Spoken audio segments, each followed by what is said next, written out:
Hello दोस्तों, स्वागत है आप सभी का हमारे चैनल पे। गाइज आज हम लोग स्टार्ट कर रहे हैं स्ट्रक्चर ऑफ एटम स्टैंडर्ड 11 का फोर्थ लेसन। ओके, तो आज भाई गाइज आज के वीडियो में हम लोग क्या क्या पढ़ेंगे। आज के वीडियो में हम लोग पढ़ेंगे क्या सब एटॉमिक पार्टिकल्स होते हैं एटम में। ठीक है, एटम के सब एटॉमिक पार्टिकल्स कौन कौन से हैं, राइट। फिर उनकी डिस्कवरी क्या है, मतलब सब एटॉमिक पार्टिकल आप सब लोग जानते ही है कि प्रोटॉन है, इलेक्ट्रॉन है, न्यूट्रॉन है। तो discovery of proton, discovery of electron, discovery of neutron, ये सारी चीज़ें हम लोग पढ़ेंगे। एंड देन एटम से रिलेटेड कुछ टर्म्स है लाइक से आइसोटोप्स, आइसोबार, आइसोटोन्स एग्जैक्टली क्या है। ठीक है, एंड इन एटॉमिक मॉडल के समझ लो रदरफोर्ड एटॉमिक मॉडल है, तो फिर उसका लिमिटेशंस भी आप लोग आज के वीडियो में कवर करेंगे दोस्तों। ठीक है, तो शुरू करते हैं आज का वीडियो, जहाँ पे हम लोग स्टार्ट करेंगे स्ट्रक्चर ऑफ एटम। ठीक है दोस्तों, अब देखो शायद आपने लोअर क्लास में कुछ नाइन्थ में शायद से एक चैप्टर था, एटम मॉलिक्यूल एंड समथिंग ऐसा कुछ, not remembering exactly the name. वहाँ पे कुछ एटम के बारे में आपने पढ़ा होगा दोस्तों। यहाँ पे और थोड़ी सी डिटेल स्टडी हम लोग करने वाले हैं इस पर्टिकुलर चैप्टर में, स्ट्रक्चर ऑफ एटम में। तो guys as you all are aware of the subatomic particles, कौन कौन से सब एटॉमिक पार्टिकल होते हैं एटम में। प्रोटॉन होता है डेफिनेटली, इलेक्ट्रॉन होता है एंड द न्यूट्रॉन होता है। Okay, the charge on proton is positively charge, electron is negative and the neutron is chargeless. ठीक है, तो न्यूट्रल पार्टिकल्स आप कह सकते हैं न्यूट्रॉन को, या फिर चार्जलेस। एग्जैक्टली पोजिशन क्या होती है एटम में इन सब पार्टिकल्स की। अब ये देखो बच्चों, ये ब्लू डॉट आपको दिखाई दे रहा होगा, ये ब्लू डॉट समझ लो न्यूक्लियस है, राइट। अब न्यूक्लियस में दो सब एटॉमिक पार्टिकल होते हैं दोस्तों, एक तो होता है प्रोटॉन और दूसरा होता है क्या, न्यूट्रॉन। प्रोटॉन का तो पॉजिटिव चार्ज है बच्चों, एंड न्यूट्रॉन का क्या है, नेगेटिव चार्ज। अब कलेक्टिवली जो प्रोटॉन एंड न्यूट्रॉन है दोस्तों, इसको हम लोग कहते हैं न्यूक्लियॉन्स। ठीक है, इसको हम लोग क्या कहते हैं,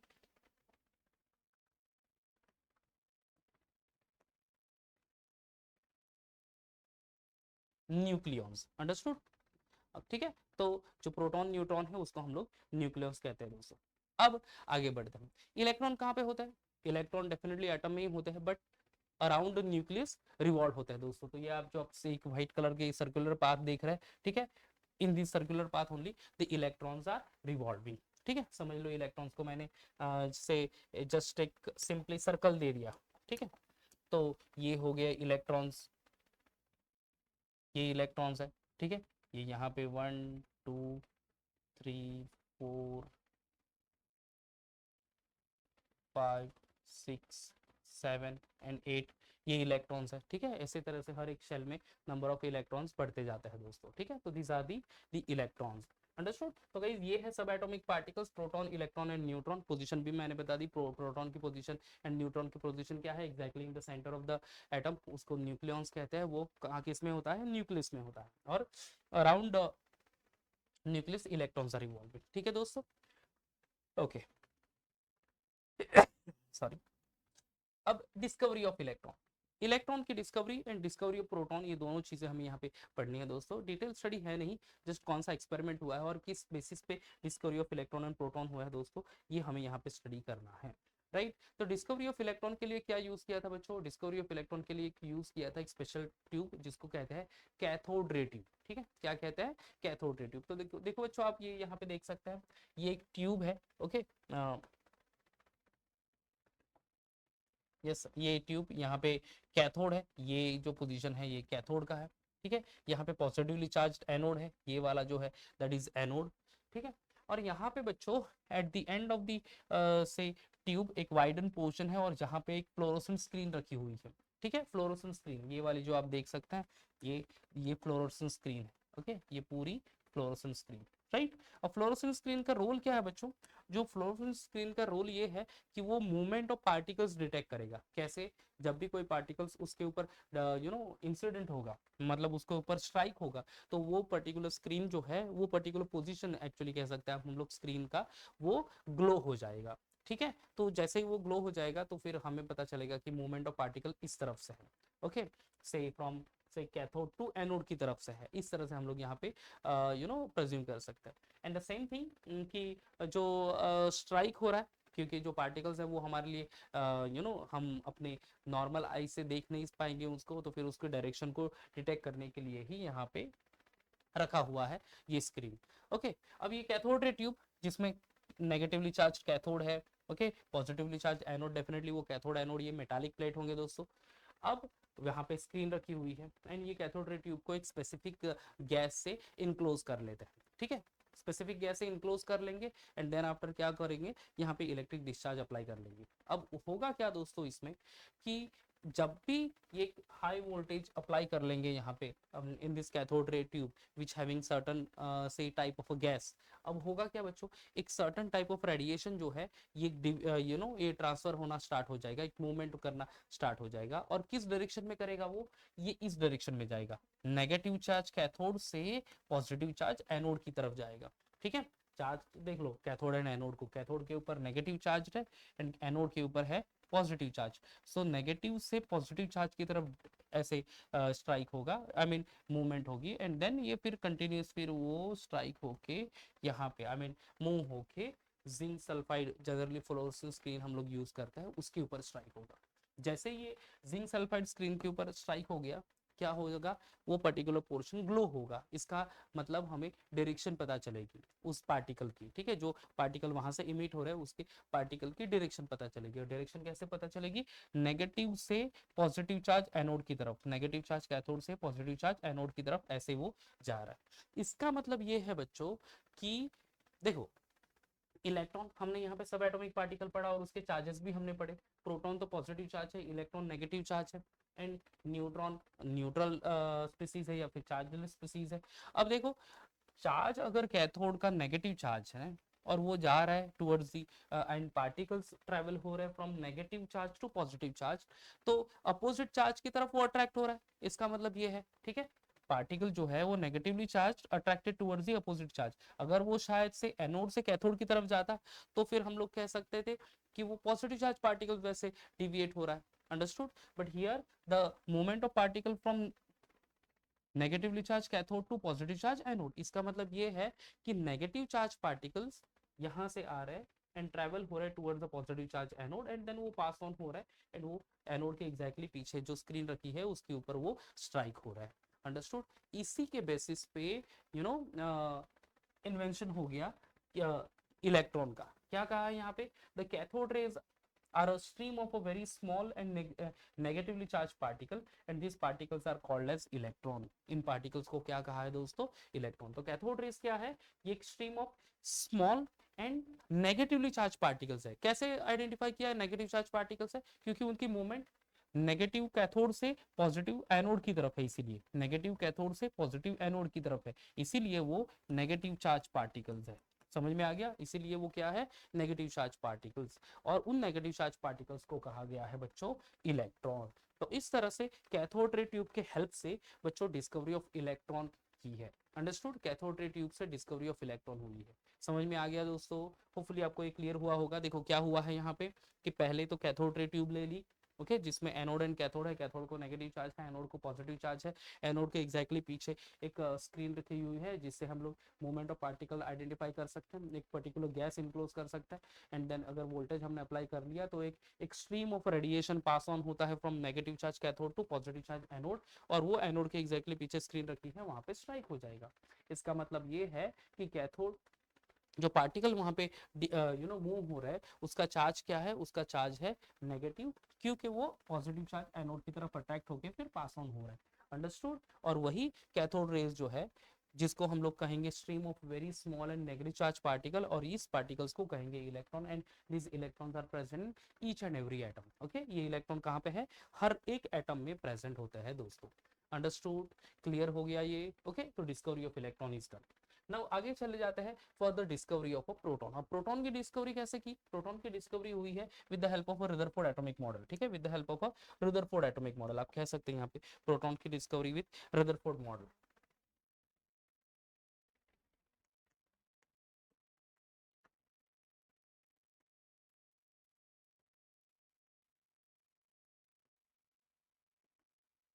okay, proton discovery with the Rutherford atomic model. Okay, अब कैसे हुई प्रोटॉन की डिस्कवरी रदरफोर्ड एटॉमिक मॉडल में, क्या एक्सपेरिमेंट किया रदरफोर्ड ने। देखो रदरफोर्ड ने क्या किया कि एक सोर्स ऑफ अल्फा पार्टिकल ले लिया, ठीक है, सोर्स ऑफ अल्फा पार्टिकल, ये यहाँ पे देख लो, सोर्स ऑफ अल्फा पार्टिकल यानी एक ऐसा से रेडियो एक्टिव एलिमेंट जिन्होंने अल्फा पार्टिकल्स रिलीज किया, राइट। उसके बाद क्या किया, ये लेड प्लेट के थ्रू उसको पास किया, यहाँ पे एक गोल्ड फॉइल रखा हुआ है, you can see over here, ये गोल्ड फॉइल है, ठीक है, और वो गोल्ड फॉइल को पूरा कवर कर लिया है विद द फोटोग्राफिक प्लेट। ठीक है, कौन सी प्लेट है, ये देखो, ये वे फोटोग्राफिक प्लेट है यहाँ पे। अंडरस्टूड।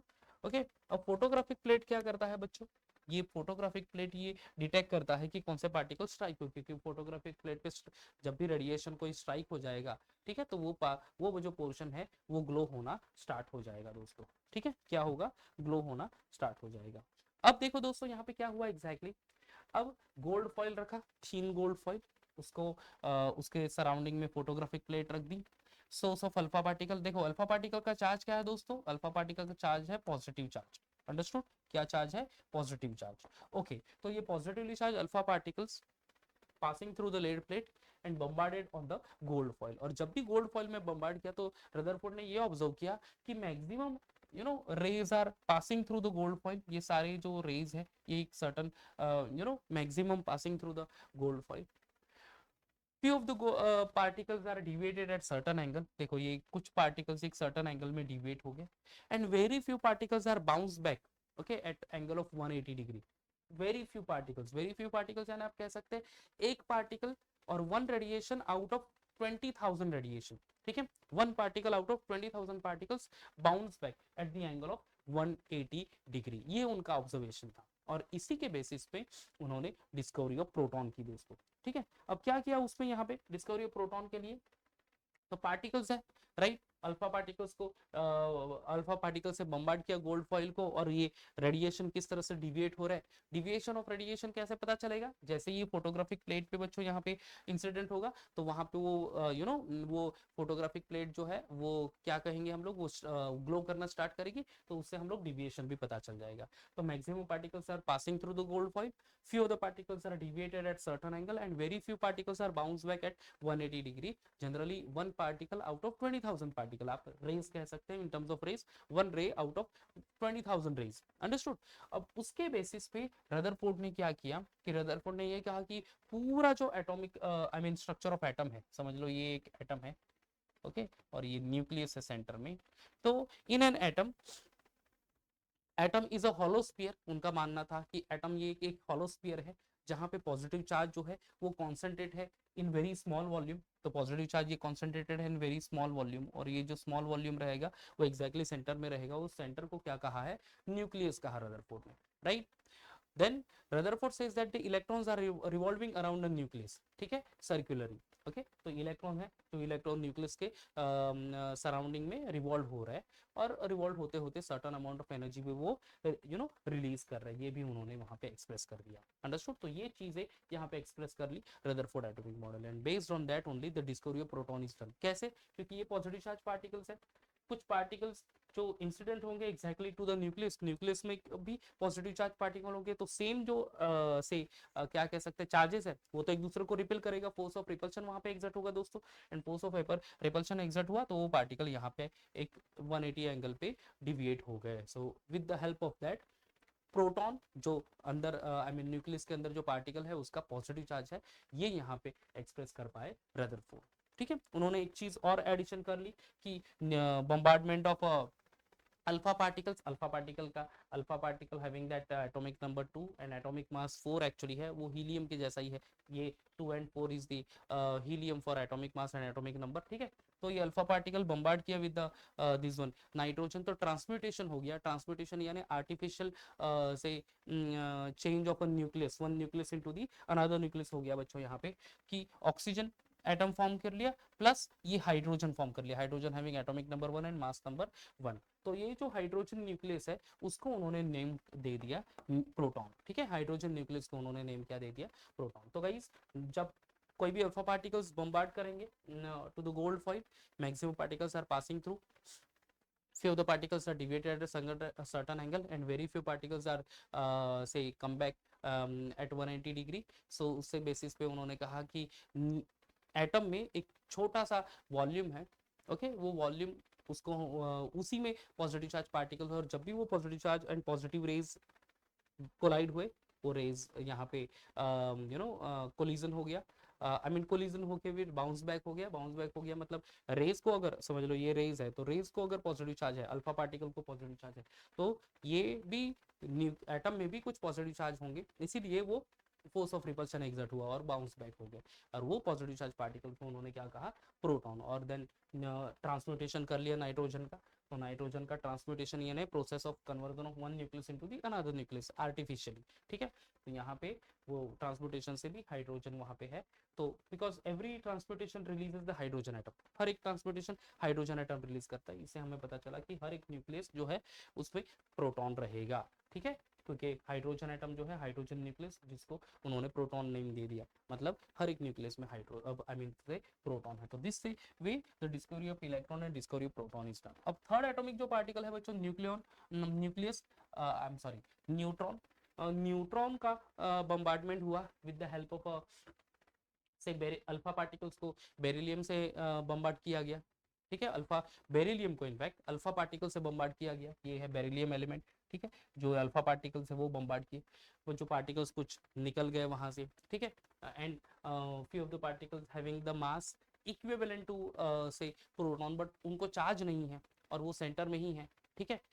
जो पार्टिकल्स है क्या है, एग्जैक्टली इक्विवेलेंट है प्रोटॉन जैसे, पर उसको कोई चार्ज नहीं है। प्रोटॉन को तो पॉजिटिव चार्ज है, right, but electron I mean to say वो स्पीसीज को चार्ज नहीं है। तो उन्होंने जेम्स कैडविक ने 1932 में इन्वेंशन की थी एक्चुअली, और उन पार्टिकल्स को नेम दे दिया न्यूट्रॉन। अंडरस्टूड, क्या पार्टिकल को नाम दे दिया, न्यूट्रॉन, ठीक है दोस्तों। तो इस तरह से यहाँ पे discovery of proton and discovery of neutron as well as discovery of electron हुई है, एक्सपेरिमेंटल बेसिस पे हुई। Understood, okay. क्या हुआ न्यूट्रॉन में, वापस एक बार बता देता हूँ कि बेरिलियम ले लिया और उसको अल्फा पार्टिकल से बम्बार्ड किया। यहाँ पे भी ऑब्जर्वेशन हुआ कि ज़्यादातर पार्टिकल्स पास ऑन हो रहे हैं from the this one beryllium, और जो कुछ तो अल्फा पार्टिकल्स है और कुछ जो पार्टिकल्स है जिसको अल्फा पार्टिकल जैसा ही मास है बट चार्ज नहीं है, तो उन चार्जलेस पार्टिकल को जेम्स कैडविक ने नाम दे दिया न्यूट्रॉन। तो इस तरह से डिस्कवरी हुई न्यूट्रॉन की दोस्तों, ठीक है। ओके, तो guys electron of discovery of proton, discovery of electron and discovery of this one proton electron and neutron is done.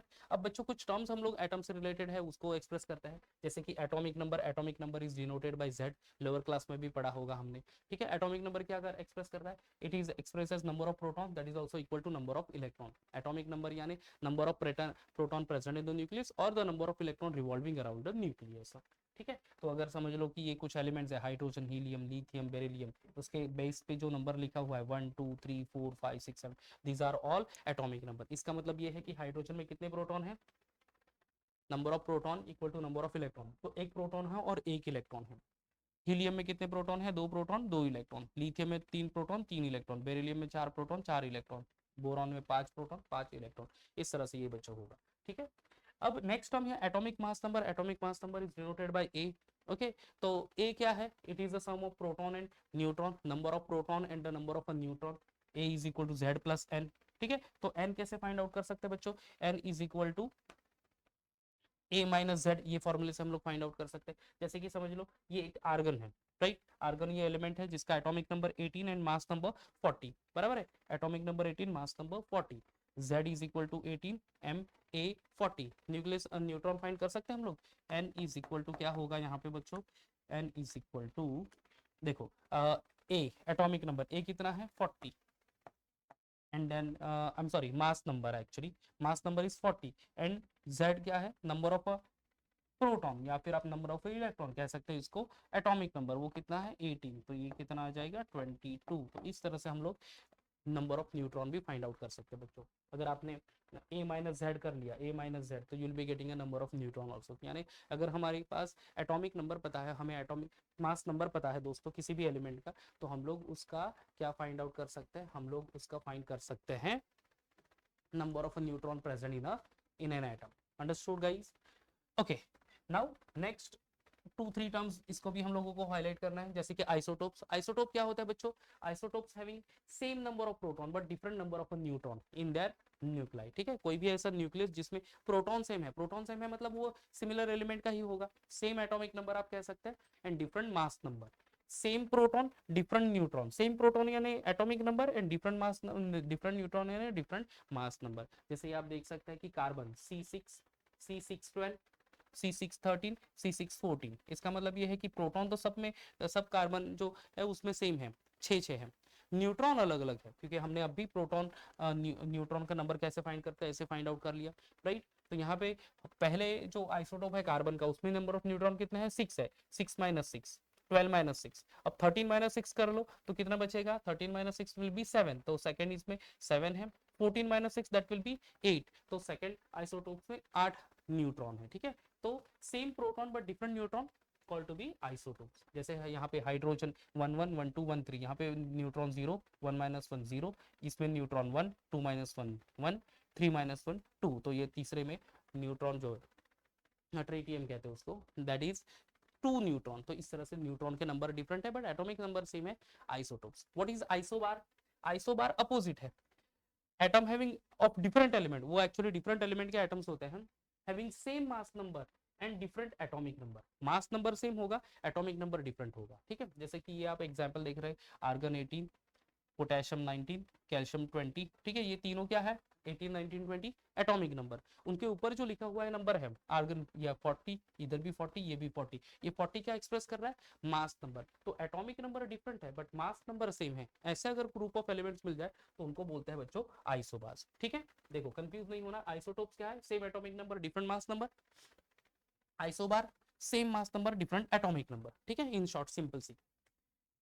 ऐसे भी कोई न्यूक्लियस है जिसमें नंबर ऑफ न्यूट्रॉन सेम है, न्यूट्रॉन के नंबर सेम है, उनको कहा जाता है बच्चों आइसोटोप। देखो the atoms of different element having same number of neutrons, ठीक है। क्या है, same number of neutrons, these are called to be a isotones. Isobar लिखा है actually by mistake over here, मैं आइसोटोन्स कर देता हूं इसको।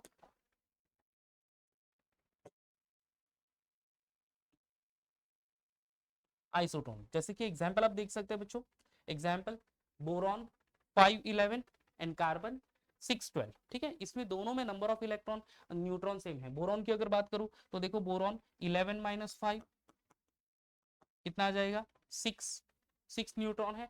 कार्बन 12 माइनस 6 6, यानी बोरॉन में भी न्यूट्रॉन 6 है एंड कार्बन में भी यहाँ पे न्यूट्रॉन 6 है। तो same number of neutron of different atoms, उनको कहा जाएगा बच्चों आइसोटोन्स। अंडरस्टूड, क्या कहा जाएगा, this are called to be isotones.